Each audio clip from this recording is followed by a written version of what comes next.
From the virtual newsroom of Impact Alpha, this is your Impact Briefing for Friday, October 8th. I'm Monique Aiken. Today, I'm joined by Sherrell Dorsey, the founder and CEO of The Plug, a business intelligence platform for inclusive business leaders getting smart about the Black innovation economy. Their new website launched this week. Welcome to the show, Sherrell. Thank you so much for having me. I'm glad you're here. But first, here's what you need to know from the week in Impact Investing. Impact Investing's global network is going local. At its global summit this week, the Global Steering Group for Impact Investing, known as the GSG, brought together national advisory boards, or NABs, from dozens of countries. Many of the NABs are working to get pension funds in their countries to invest in impact locally. In West Africa, Impact Investing Ghana is creating a locally run fund of funds to help Ghanaian pension funds invest in small and growing businesses, which provide 5 out of every 6 jobs in the country. Retail investors are getting new tools to flex their collective power. Small shareholders have shown they can drive the price of meme stocks like GameStop. A Brooklyn-based startup, Troop, aims to tap that kind of energy to influence corporate behavior on climate change, private prisons, working conditions, and other issues. Loop raised $21 million to change the way car insurance is priced. Good drivers with bad credit pay double what good drivers with good credit pay. At least 26 million Americans have no credit history at all.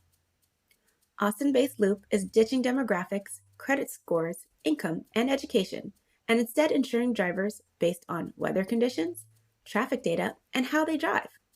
They launched this month and already have a waiting list of more than 30,000 drivers. Vendantu is catching in on India's sizzling edtech market. The Bangalore-based online tutoring company raised $100 million to make affordable online tutoring widely available. They already serve roughly 35 million users a month. And DroneSeed raised $36 million to help forests quickly recover from wildfires. The Seattle company uses a fleet of drones to plant seeds and seedlings as soon as 30 days after a fire, and sells credits to companies looking to reduce their carbon footprint. Do Good Foods raised $165 million to recycle grocery waste. The New Jersey-based company processes excess food from grocers to raise chickens and other animals. Roughly 40% of grocery, fruit, vegetables, and meat ends up in landfills. Impact Alpha subscribers got all of these stories and more in their email each day this week. Hi, Sherrell. Thanks for joining me today. First of all, congratulations on launching The Plug's new site this week. It looks amazing. Can you share a little bit more about The Plug, what you're doing, and your angle? Yes, absolutely. Thank you again for having me today. We have been around. We started off as a daily tech newsletter back in 2016. I was still working for some different tech startups like Uber and Google Fiber, and really sort of pouring into this daily tech newsletter that was covering Black innovators, fund managers, and startup ecosystem leaders and communities, really trying to get at this idea that we are underreporting on, undercovering, and under researching this sort of new frontier of Black innovators that are really, really showcasing and weaving into the fabric of business on a national as well as a global scale. And so today, our work, continues on that thread, diving deep into those data sets and reporting that are really helping us to better synthesize and understand, well, what's happening across the board as new VCs, Black VCs, and Black fund managers are getting access to more resources, or new talent pipelines are being discovered above and beyond across HBCUs, and new kinds of partnerships outside of Silicon Valley. And so our entire team truly is committed to this notion of, Black tech is just as essential and a tremendous contributor to technology, business, and the future of work overall. And we have significantly, both in journalism as well as within research, have under-examined what these sort of new opportunities actually mean. So how did you get here? I actually got here to this moment in time because my grandfather decided to hop on a bus in the early 1950s with a bag of sandwiches and go rent a room at the YMCA in downtown Seattle. He left Detroit. He didn't have any friends or family, but he was able to land a job at Boeing. Had never been to Seattle a day in his life, but went and worked as an aircraft technician back during that time when Boeing was really increasing hiring of Black workers. And so I always start with that because my grandfather was a technologist in our family who did not necessarily have a high school diploma, but he got a vocational certificate that allowed him to get a great job and take care of his family and buy my first computer, my cousin's first computer. And that really set us up for understanding how the internet and how technology was going to shape our lives. And so, throughout high school, growing up in Seattle, I learned how to code as part of a Technology Access Foundation program. I worked at Microsoft during the summers as an intern in high school. And, I was taught, trained, and inspired by Black, brown, white, gay, lesbian engineers, just people from all kinds of backgrounds who had strong affinities for technology and were building incredible things. And that's who I was inspired by. But unfortunately, as I went off to college in New York City and started to work in the professional environments, the literature of who was an innovator was so very limited to just one group of people. And it was very contrary to my experience growing up and what I knew to be true, particularly about who we get to call genius, because I had geniuses from all backgrounds around me all of the time. But again, those stories were not being told. So in addition to kind of working and sort of early career, like being on the grind for different companies and startups, I was writing for Fast Company, for The Root, for Black Enterprise, and really just working on stories and building up a reputation for covering Black tech in a way that was rigorous and dogged and really looked at data versus just kind of the deficit data narratives that have been emerging around Black and brown people within the tech space. And at some point, I really just like built up this following of people who were interested in what I had to say and the kind of people that I was covering. And at some point, I realized, what would it be like to create the Black Bloomberg or the Black Wall Street Journal? What kind of reporting could we have on the table that would really help us not just understand what Black and brown people are doing, but sort of how this impacts across the board around business, finance, tech, the future overall. And so for me, that was really the Bloombergs and the Wall Street Journals, the Impact Alphas, like were really the standards for how we cover these spaces and really honor and rigorously interrogate the data to understand how Black innovation is shaping the world at a whole. So I want to say again, that story does start in Detroit with my grandfather hopping on the Greyhound, and all the subsequent experiences that I've had since then, bringing me here to tell a story of Black innovation in a very dogged sort of way.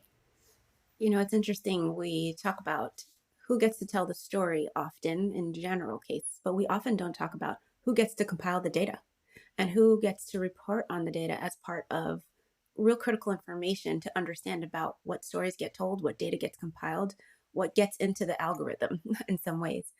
And you mentioned that you all are compiling some and filling critical information gaps in the market. And this contributes to narrative change in many ways. And I think that has also evolved even more so in the last year or so since the murder of George Floyd and some of the new data sets that you created about the pledges that were, in vogue at the time and whether folks have fulfilled them or not go far way into providing some information about accountability, which we need now ever more so than we ever did, which we always needed it. So you've been following the money. What have you found? Yes, absolutely. We've been following the money, we've been following the data, the culture. Obviously, having some, quantitative data along with our own experiences, our own lived experiences, along with the lived experiences of our professional communities, the Plugs member community, really contributed to this sort of larger conversation of yes. Tech companies made very big and bold statements following the murder of George Floyd, subsequent protests, and you look up and you're like, it's 2021 and we're still having these same conversations. And at some point the conversations are distraction, right? It's great to give money, it's great to say what you are going to do, and really wanted to look at what has actually already been done, what kind of leadership roles are provided, or are feature folks of color, women, people from just general diverse backgrounds. What does that look like from a board member perspective?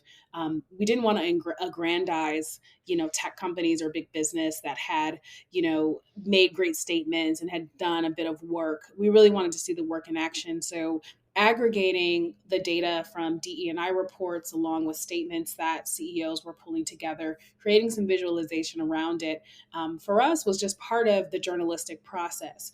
And when we put that into the world, it went viral, seen over 600,000 times across industries, from the Stanford Graduate School of Business, to Disney Plus in Amsterdam. I mean, people were using this data set as a way to host very hard conversations at work, or to make the case on the recruiting teams that, listen, we are still not doing enough to ensure that we have a diverse pipeline, and here's the data to prove it. So with being able to centralize that information, we were able to speak from a sense of knowledge versus, again, sort of anecdotal diversity theater PR standpoint. We even had folks who were, employees at big tech companies who were looking to make moves, let us know, hey, I'm actually using this particular data set in order to think about my next opportunity, which company I want to work for. And that was a very powerful sort of byproduct of our reporting. And of course, I think subsequently we saw other offshoots of industry players start to look at that level of measurement. But more important, Monique, is that, the idea that big tech always prides itself on the usage and the utility of data, and yet we haven't always seen that level of transparency in how they actually operate. And so for sort of every CEO that did reach out to us, or every HR team that reached out to us to provide information about the makeup of their employees, we also got teams that weren't willing to share that, or saying that we don't track, these sort of quantifiable metrics on and measure, what company culture and diversity looks like on our teams. And so, again, with journalism as a whole, it is important for us to be able to interrogate the data. But I think also, it ushered in a new realm of this idea of accountability. Like, how do we, I think someone mentioned earlier, how do you do your work in public? But more important, be very honest that, listen, we're not in a perfect place, but we are thinking about this and we're trying to move the numbers. I often think about pre-COVID, post-COVID world and the new lenses we need to see the world and what we cannot unsee that's happened in the last few years between our systems fragility and other things. And one of those consciousness that has been raised is related to race, related, as an offshoot of those uprisings that you talked about post the murder of George Floyd. And the other thing that's ever present is the climate change conversation these days. And, with good reason. So enter the next week's Agents of Impact call, Black Tech Green Solutions. So how is climate change overlaying, intersecting, affecting your work, and even the consciousness around climate justice in that conversation too? And can you give us a little preview of what the call is going to be about? Absolutely. Climate change and climate justice are directly correlated. Actually, prior to covering tech, I actually, wrote a lot for and Habitat, as well as Triple Pundit. And so a lot of my work was talking to environmental justice groups, because as much as, we have to worry about climate as human beings living on the planet, the reality is that disproportionately, communities of color, lower income communities, those without resources and access will be the most affected. We've seen that in things like the overproduction of plastics, particularly in Black and Brown young girls, starting puberty early as a result of the chemicals within their bodies.